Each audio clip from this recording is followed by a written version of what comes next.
Bendiciones a todos, espero que se encuentren bien. Hoy vamos a conversar, seguir la temática, ¿no? Porque dentro del taller que estoy dando de IFA, estamos en la etapa de EGUN, ¿ok?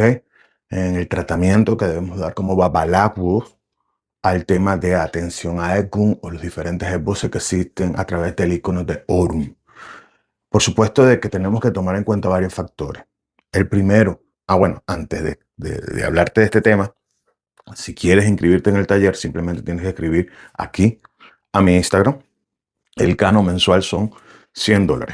Ya para que si no puedes, no puedes y ya. Pero son $100. Y tienes que ponerte al día con las clases que se han dado. Es decir, en cualquier momento tendrás que pagar, igual como todos han pagado desde el mes de junio. Bien, simplemente escribe a este Instagram, si eres babalagua, por supuesto, y te seguiré dando las instrucciones. Bueno, el asunto es que en estos momentos estamos conversando con el tema el gran tema de Orun, ¿no? Y estamos hablando incluso, terminamos hablando de Pachán. Es importante destacar lo que realmente el significado de Pachán dentro del culto, que es importantísimo. Recuerde que con Pachán nosotros, de un punto de vista, identificamos o llamamos a lo que mal llamamos reyes de Egun, ¿ok? Pero nos sirve de una forma como una comunicación, como decirte, una antena de comunicación con el mundo ancestral. Ahora, yo les expliqué que el tema de Pachán, por supuesto, está muy relacionado con Opa Aisan, y Opa Aisan o Isan Gungun pertenece a otro tipo de culto o otro tipo de forma de cultuar, y esto nace en tierras nigerianas. Bueno, no nace en tierras nigerianas, pero viene de tierras nigerianas. Bien, el Pachán inicialmente es importantísimo desde un comienzo para la oración de Egun en tierras cubanas. Acuérdate que nosotros heredamos la cultura cubana. Ahora, el icono de Orun también fue confesionado en tierras cubanas. Y la palabra Orun, ya sabemos que se refiere a ese espacio invisible o a las diferentes etapas que existen fuera de esta etapa donde nosotros, o este espacio donde nosotros estamos. Dentro de ese punto hay que destacar que no solo el icono fue conformado o se buscó conformar un icono para que nosotros como babalawos pudiéramos tener ese acercamiento y tener las herramientas para poder identificar cuando estamos tratando un tema de ancestro, cuando estamos tratando de pedir ayuda a todo ese cuadro espiritual o incluso alimentación al cuadro espiritual y un sinfín de funciones que tiene el icono Teorum. Pero para poder crear ese icono que ya tiene muchísimos años, se tuvieron que tomar prestadas varias ideas fundamentales que tienen que ver con Econ. Ahí hay que dejarlo claro. Muchas cosas se tuvieron que tomar para poder saber darle el tratamiento a Oro. Ahora, ¿por qué se los digo de esta forma?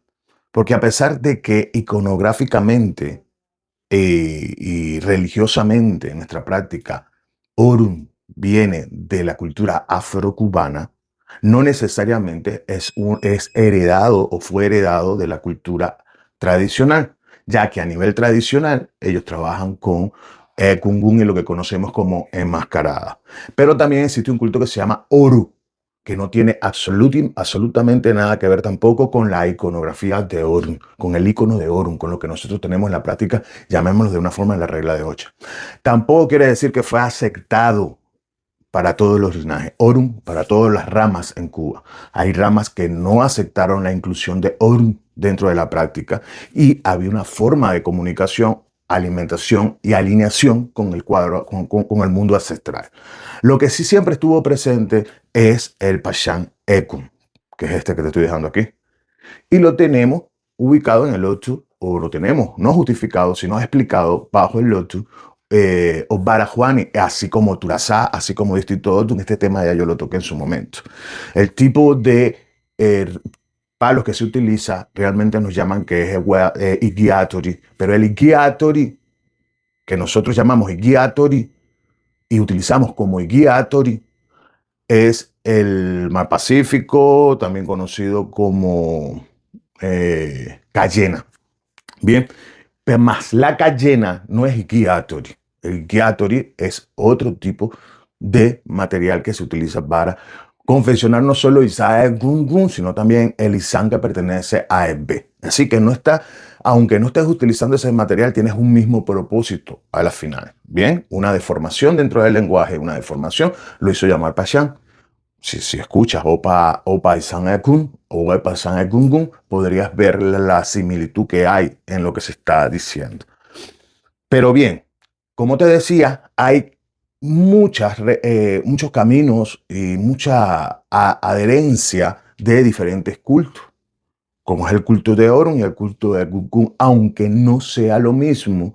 Las bases teóricas utilizadas en determinado momento en estos cultos se utilizaron para el tratamiento de este tipo de íconos. Los antepasados conocían realmente que la relación importante que había con Egungun y Oro, ya que Egungun y Oro pertenecen a ese mundo invisible o tienen un tratamiento con ese plano que nosotros llamamos ancestro. No puedo hablar mucho de Oro porque realmente yo no soy sacerdote de Oro, no de Orun, de Oro. De Egungun, lo poco que le puedo conversar, si soy sacerdote de Egungun, por supuesto, es que son totalmente distintos, incluso en ceremoniales. Las comparaciones físicas del icono son distintas, pero hay reglas que se mantienen. Y aquí es donde vamos en el plus del tema. ¿Por qué? Porque se me hizo una pregunta, una razón lógica. Si eso fue creado dentro de la cultura afrocubana o dentro de la creencia afrocubana, ¿por qué no admite la presencia de la presencia femenina, es decir, la presencia de la mujer? Yo expliqué bien claro de que aunque nosotros dentro de nuestra regla de 8 o dentro de la cultura, dentro de las literaturas que pertenecen a la afrocubana, tenemos historias independientemente de como Tellero, tenemos historias en Beate, tenemos historias en determinados otros, en Juanita Bon, tenemos historias donde habla que la presencia de la mujer en este tipo de culto es delicado. De hecho, hay una historia donde que todos ustedes la conocen, donde Ochun cayó, perdió el conocimiento cuando vio lo que se estaba ocultando tras el icono de Orun. ¿Ok? De Orun, no Oro, Orun. El nombre de Orun me imagino que se debe a lo que conocemos como Orun el día de hoy a través de, bueno, el día de hoy no, de hace mucho tiempo, a través de la distorsión lingüística. Orun, estamos hablando de ese espacio invisible que se puede dividir en diferentes etapas. Ahora, vamos a la pregunta, ¿no? La pregunta fue, ¿por qué si fue creado ahí, no sé, o sea, la mujer, por qué se limitó a la mujer a este tipo de culto? O por lo menos este tipo de práctica, en la práctica de Oro, viene como herencia de muchos caminos que tienen que ver con Egungun. Vuelvo y repito, si bien sus ceremoniales no son los mismos, incluso su forma de representación no son las mismas. Por eso no tiene, desde un punto de vista, lo único que se puede comparar, o no lo único, hay varios elementos de Orun que se comparan a estos diferentes cultos. Hay reglas que se trajeron de ahí. Esas reglas se implantaron en este icono. Esas reglas se implantaron en esta práctica. ¿Ok? Y entre ellas incluso está la regla que existe en muchos linajes con respecto a Egungun. Por ejemplo, la mujer no entra a Ibale. Ibale es el lugar donde reposa y donde está el secreto principal que domina el culto a Egungun. Ahora, la mujer no está presente en Ibale, la mujer no está presente en Oro. En Oro, para Oro es importante el respeto también para la mujer. Y eso tiene su porqué a nivel ancestral. Bien, sin embargo, no significa que la mujer no puede presenciar, porque todos sabemos que los días alegóricos o los bailes de las mascaradas que tienen que ver con Egungun son públicos. Sin embargo, los grandes secretos del cuarto de aquí, de un punto a otro, o sea, el cuarto interno en algunos linajes no tiene que ver la mujer. En otros investigados que hay mujeres que en el momento que dejan la menstruación, dejan de ser productivas en el sentido maternal, ya no van a dar a luz, ya le llegó la menopausia. He escuchado de todo, pero yo le voy a hablar de lo que yo conozco, lo que desconozco, no. Bien. Ahora, ¿qué más se heredó litúrgicamente? Fíjate, hay un camino, hay una historia que incluso este nombre lo vamos a encontrar de entre los diferentes, como lo llamamos nosotros, súyeres, pero son rezos pequeños que existen para el tratamiento de Ekun, de Orun, en nuestra práctica afrocubana. Y está la historia de Alapini. Alapini. Eso está en el Utsu Iroso Iguri. Iroso Iguri. En Hiroshima y Puri, hace poco vi un ahijado con ese otro y estaba hablándole justamente de ese tema. En Hiroshima y Puri, Alapini Y fíjate, esta historia no solo te va a ayudar a entender esa parte, ¿no? Porque hay más historias que ayudan a entender, como por ejemplo que anteriormente el culto de oro era de las mujeres y ese culto, el mal uso de dicho culto, oro, era de las mujeres, el mal uso de ese culto estaba evitando la procreación, es decir, las mujeres no querían aparearse, no, tener relaciones con los hombres y por eso no había nuevos nacimientos y esto traía problemas. Pero bueno, voy para Alapini. Alapini eh, tenía siempre una costumbre. Esta costumbre era que llamaba al Eleku, que es la persona aquella que es elegido para bailar el traje que pertenece a Egungun, y siempre hacía los festivales de él. O sea, era algo increíble la adoración que tenía con Egungun, con sus ancestros. Cada vez que él preparaba una reunión con respecto o un baile con respecto a Gungun, él nunca escatimaba de ningún tipo de gasto. Pero su esposa empezó a tener una gran duda, una duda que muchos tienen. Quien está dentro del traje, esos trajes coloridos que ustedes ven, realmente es una persona, la persona está en trance, la persona realmente es poseído por el traje y empezó con esa duda. Esto ha debido que por muchos años su esposo lo traía a bailar a su casa y hacía sus festivales o le hacía fiestas siempre a sus ancestros, perdón, en este caso a Gungun. Esta duda fue tan fuerte para ella que decidió seguir o ir a Ibale, que es donde descansa, donde el sacerdote de Gungun hace, o el Elekun hace el proceso de utilizar estos trajes y entró y se escondió en una tinaja muchísimo antes que llegara al llamado que había hecho su esposo. Por supuesto que ella sabía que su esposo iba a hacer el festival, ya que ella era parte de lo que hacían los preparativos. Se escondió dentro de una tinaja. El Egun llegó al vale o al cuarto sagrado, vamos a llamarlo así para que lo entiendan un poco, y empezó a cambiarse la ropa. Empezó a acomodarse para hacer para lo que fue desde un punto de vista llamado. Pero él siente que algo no está bien. Internamente sospecha que algo está pasando dentro de ese cuarto y empieza a revisar el cuarto. Y casualmente llega hasta la tinaja grande. Cuando llega a una tinaja grande, él la abre. Cuando la abre, ve a la esposa de Alapini. Al ver a la esposa de Alapini, le dice que qué hacía ella ahí y ella le responde: yo quería saber quién era el que estaba dentro de esos trajes. Yo quería saber lo que pasaba cuando te ponías el traje. El Egun le dice: bueno, esto que tú hiciste fue romper un tabú. Ahora, como viste parte de este secreto, serás y vivirás y estarás conmigo. Serás como mi esposo. O sea, la retuvo para que no dijera lo que había visto. El Egun sale a bailar, termina, se retira. Alapni empieza a notar la ausencia de su esposo durante todo este proceso y ya preocupado porque no sabía dónde estaba su esposa, la empieza a buscar, la busca como loco y busca a su esposa, no la consigue, va a las casas alrededor, a las tierras alrededor de las de Lin, tampoco le dan información sobre su esposa, en fin, no la consiguió. Él quedó preocupado, los días pasaron, su preocupación aumentaba, rogaba porque apareciera su esposa. Resulta que, como todo se sabe, cuando este Elegún llegó con esa mujer a sus tierras, dijo que esa mujer era la esposa de Alapini, pero ahora va a ser su esposa y nunca podrá salir de los precintos de Kunkun, del lugar donde está Kunkun. Él, por supuesto, cuando lo dice, muchos se empezaron a dar cuenta de lo que sucedió y empiezan los chismes, empieza la habladuría, empiezan a decir, la esposa de Alapini está en tal sitio, la tiene de Gungun, la esposa de Alapini la tiene de Gungun, y así hasta que llega a los oídos de Alapini. Cuando llega a los oídos de Alapini, le dice: mira, no busques más a tu esposa porque tu esposa está en manos de Gungun, está en manos de ellos. Él queda sorprendido. Queda sorprendido como tú puedes quedar sorprendido cuando algo te lo arrebatan después de tener una creencia en ese algo o en ese alguien.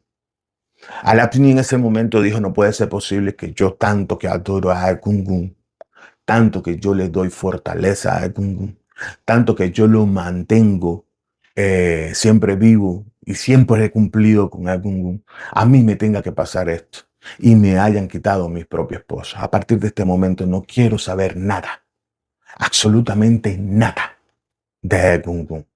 Alapini tomó esa posición y evidentemente decidió ya no seguir creyendo en el culto de Gungun y apartarlo de su vida. Alapini siguió su vida amargado, triste, eh, decepcionado y en vez de buscar una solución a su problema, decidió tomar esto como un mensaje de que ya el Gungun era pérdida en su vida. Alapini con el tiempo, todas sus inversiones fueron decayendo. Por supuesto de que empezó a escasear el dinero. Sus plantaciones o sus siembras ya no eran fructíferas como antes. Sus inversiones ya no le otorgaban ganancias. Su salud se fue destruyendo poco a poco. Alapini, a ver que ya estaba perdiendo tanto material físicamente, decidió buscar ver a su papalago. Cuando fue a casa de su papalago, habían pasado aproximadamente 3 años de lo sucedido. Cuando llegó a casa de su papalago consultaron para él y le vieron este otro, donde le dijeron a Alapini que él tenía que festejar a Egungun. Alapini, cuando le hacen esa declaración, dice que no puede ser posible que Ifá me esté indicando que la forma de salir de mis problemas, de mi situación, es justamente entender o volver a llamar a Egungun o traer a Egungun a mi casa. Lo cierto es que los babalaguas le dijeron que esa era la única forma de que él recuperara lo que antes tenía, o mejor aún, evitara seguir cayendo. Por supuesto que Alapini se negó. Los babalaguas le insistieron. Le dijeron que no había, no, porque puede haber otra solución. Yo puedo hacer cualquier otra cosa, pero no me pidan eso. Pero fue tanto a la insistencia y fue tan mala la situación de Alapini que a él tuvo que aceptar. Le hicieron el primer llamado al Elegum para que viniera a bailar a casa de Alapini, el cual él se negó a llegar. Luego lo volvieron a llamar, se negó. Alapini tuvo que suplicar. En definitiva, el Elegum decidió volver a bailar en casa de Alapini. Pero en el momento que ya estaba vestido, en el momento que ya estaba el proceso, el baile del traje, o bueno, en que estaba en pleno proceso, Alapini se encuentra de frente. Y Alapini le dice a Egungun, ¿por qué si te adoré tanto? ¿Por qué si te quise tanto? ¿Por qué si te atendí y te daba posición en mi vida, en mi hogar, en mi casa, me arrebataste a mi esposa? El Egungun le contesta, ahora respóndeme tú. ¿Por qué si yo te he dado tanto? ¿Por qué si yo he cumplido cada una de tus peticiones? ¿Por qué si yo he sido tu ancestro y he estado ahí contigo, permitiste, enviaste a tu esposa a que entrara y violara el recinto sagrado, a que entrara a ver los secretos que tanto te han ayudado? Él dice, ¿cómo? Sí, tu esposa vio lo que no tenía que ver. La curiosidad fue la que lo dañó. La dañó. Y es por ello que me la llevé. Y es por ello que ya no está a tu lado. Alapini escuchó esas declaraciones y se dio cuenta que no era como él lo había pensado, que simplemente era una falta que había cometido su esposa en querer espiar lo que pasaba dentro de este proceso. Es allí donde Alapini le pidió disculpas a Egungun. Le pidió disculpas y decidió seguir con su vida y adorando a Egungun. Pero esta vez se declaró que siempre Egungun bailaba afuera de la casa, no adentro. Alapini empezó otra vez a tener estabilidad, empezó otra vez a crecer, empezó a tener todo lo que anteriormente tenía cuando adoraba a Egungun, y las cosas quedaron hasta ese punto. Y ahí se prohibió, sobre todo, que la mujer entrara a Ibale o a este cuarto sagrado que tiene que ver con Egungun. Entonces, cuando nosotros vemos, fíjate, cuando nosotros nos damos cuenta de las historias de por qué se prohíbe muchas cosas con respecto a la mujer, hay otras, por supuesto, donde son mucho más exactas, pero le voy a traer esta. Con respecto al icono de Orun, podemos ver que es algo que se se buscó traer de este tipo de ritualística o de este tipo de rituales que existen en la parte indígena, que sin duda alguna, así como nosotros creemos en Obatalá y creemos en Yemayá y creemos en Ollá, en los diferentes orishas, gracias a esta bella religión, lo cultuamos de otra forma, pero lo hacemos.